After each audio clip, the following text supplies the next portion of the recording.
You're listening to the Water Cooler Edit with Chris and Rich. Hi everyone and welcome to another episode of the Water Cooler Edit with my Bayut, hosted by myself Eman and Richard. Hey, how are you? I'm fine, how are you? I'm doing good. We're back. Yes, we're back and we have a really fun topic to discuss today. So we spoke about Ramadan, we spoke about Eid, we spoke about all of the things that you can do outdoors, things that you can do in the city, etc. But today we're actually going to be speaking about heritage. And I believe because you told me that World Heritage Day is almost upon us, April the 18th, I believe. Yes, that is correct. Yeah, a worldwide celebration of heritage. Yes. And Nice. so today we're going to be discussing all of the places that you can visit and that you can check out to learn more about the UAE's heritage. Excellent. Sounds good. Let's crack on. So World Heritage Day is obviously on April 18th. And I think that's one of the things that we can kind of keep in mind. These days give you an excuse to, experience new things, maybe take a look at things that weren't really a priority. It's like a fun excuse to experience something new.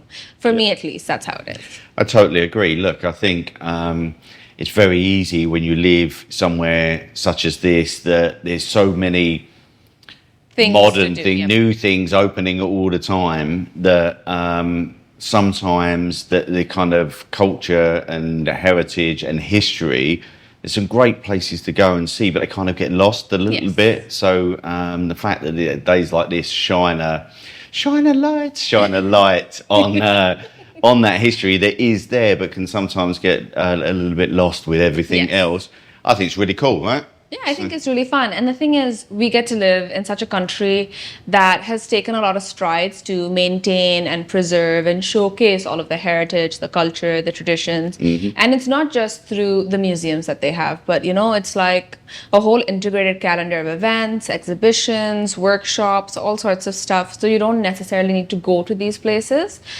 It's obviously a lot nicer. It's a lot more structured Yeah. to visit. But really, all across the city, all across the country, you can get a taste of what the heritage is of the UAE, right? Traditions and all the well, I know you've indulged in some of the Yes. some of the, what do you call it, Activities. the activities and that kind of celebrate particular specific traditions and ways of doing things and Yeah. making things and I am born and raised here, and it's just something that's ingrained within my lifestyle, I guess you could say. I have a lot of respect for this country. I have a lot of love for this country, and for me, I kind of like going to all of these museums and places like this to learn more. yeah. I'm a big fan of knowledge. Just give me information, and I'm a A big sponge, just sucking up the knowledge. Yeah, that's cool. And it gives you an interesting insight on a lot of things. Like, for example, I think the first place that we can start off that I would recommend anybody to go visit is Shindaga Museum. I was there last night.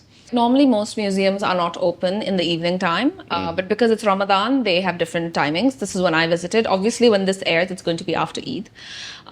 So you will have to, go in the daytime generally, or maybe wait for like these night markets or night exhibitions or things like that. But basically, Shindaga Museum, it initially used to be the ruler's residence of the ruler of Dubai, and then they moved to the Zabil Palace, and so they converted this massive space of about 80 houses into a museum that you can actually go and visit.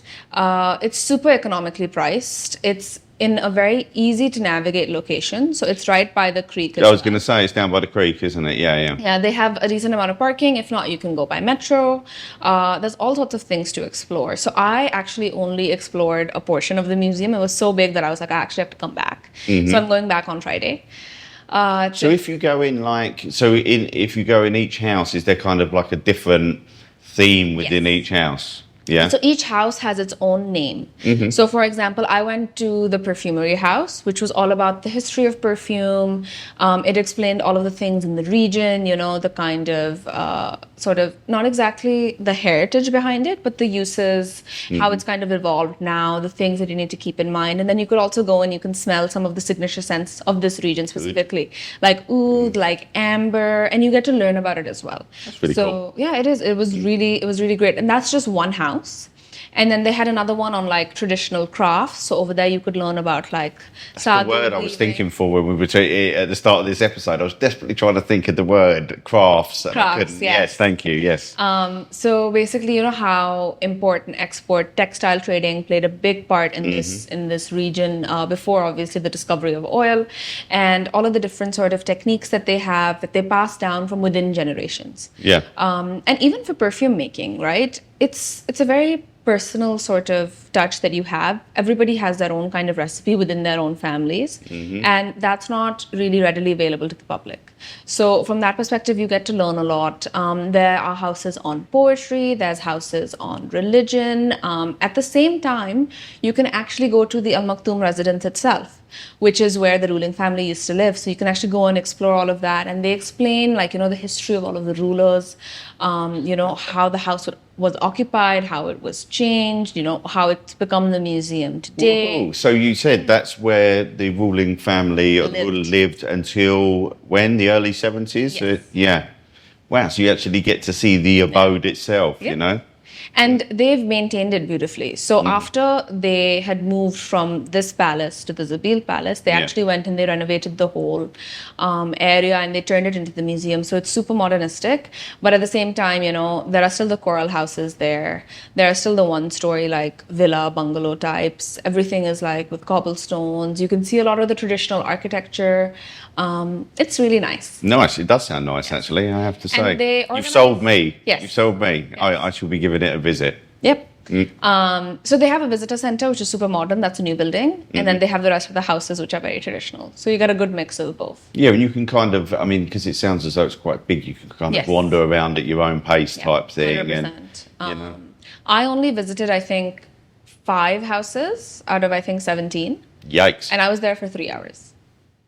Right, so basically, you're certainly going to get your money's worth at this. And it's super affordably priced as well. A normal entry ticket ranges from 35 to 50 dirhams for adults. That's really, really good. Yeah, it's really good. Yeah. And speaking of affordable museums, so one of my other favorites is Etihad Museum. And so basically, Etihad Museum is located towards the very beginning of Jumeirah. Like the museum is located right next to Union House. And Union House is where we have Union flag. So when I was actually a toddler, my nursery was very, very close by to it. At the time, Etihad Museum did not exist. So my mom would pick and drop me, and I used to call Union flag, big flag, because it's massive, right? And I would always be like, oh my God, Mom, look, like every single day. And so for me, I always feel like a strong connection to that location. And now they've given us the opportunity to actually go inside and to see and to learn more about... So tell us about what actually happened, what significant historical event happened. So Etihad Museum is basically, it documents the time period from 1968 to 1974, which was essentially when this country became a union, right? Initially with the 6 Emirates signing and then Ras Al Khaimah joining later. But Union House is where that treaty was actually signed. So that's impressive stuff, isn't it? You can actually go to pretty much the place where the country was essentially... the nation was born. Yeah. Really, you know? Exactly. That's cool. And I had absolutely no idea. I'd heard of the museum. But I had no idea that it had that historical context, you know? And it's all about unity. So you can take a look at the constitution there as well. There's a lot of information, and it's beautifully set up as well. Like, they've made it very aesthetically pleasing. I've seen some images, actually, this morning. Even I the was desperately researching for this podcast, and it is a very, very beautiful, visually appealing and striking building, it has to be said. Even the architecture of the building itself, it just stands out. Every single time I'm like, oh, I need to go there. And now, yes. If for nothing else but to see big flag. Yes, yeah. And then to clap underneath it. Do we know how much that one is? Yes, to get in? so that one is $80.25 for adults only, which is really affordable. That's one of the things I like about museums here. They're either almost free to enter, or if not, it's a nominal fee. It's not like in other countries where it's a much higher fee. Yep. I would like to see if they would introduce like a multi-pass sort of thing. A couple of countries abroad have this. I don't know if they will introduce it here, but it would be interesting to see. They do that as a thing in London that's quite similar to that. Yeah, and that you multiple can get European countries. You can get into a certain number. Maybe they do have this and I'm not aware, but I couldn't. Yeah, no, I'm not sure if they do. It's something, if they do, if we've managed to find it, we'll mention it on an upcoming episode, guys. But I know what you mean. But I mean, the prices to get in these museums are very reasonable. If I think about it in context, right? So, sorry to go on about London again, but one of my favourite places is the Tower of London. I absolutely adore it. I watch documentaries on it. I watch there's a reality show thing following the guys who work there. They call them beef eaters. They're the kind of yeomen who look after it. That place is fantastic, but it's a lot of money to get in. It doesn't come cheap. I mean, you're talking, it probably works out about 250 dirhams. Yeah, that's generally to get in, rate, yeah. So if you compare it, you look at it in that context, it's very, very reasonable to get into the museums here.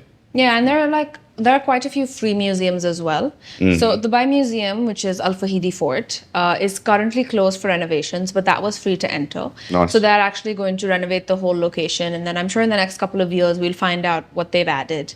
Otherwise, the Coffee Museum, the Coin Museum, the Women's Museum, all of these are free to enter. Yeah. There are quite a few others as well along that Al Fahidi and Dera side. How about the library? Yes, the library as well is something that I was going to mention. It's a great place. So it's not exactly a museum specifically, the Mohammed bin Rashid Library, but they do have exhibitions.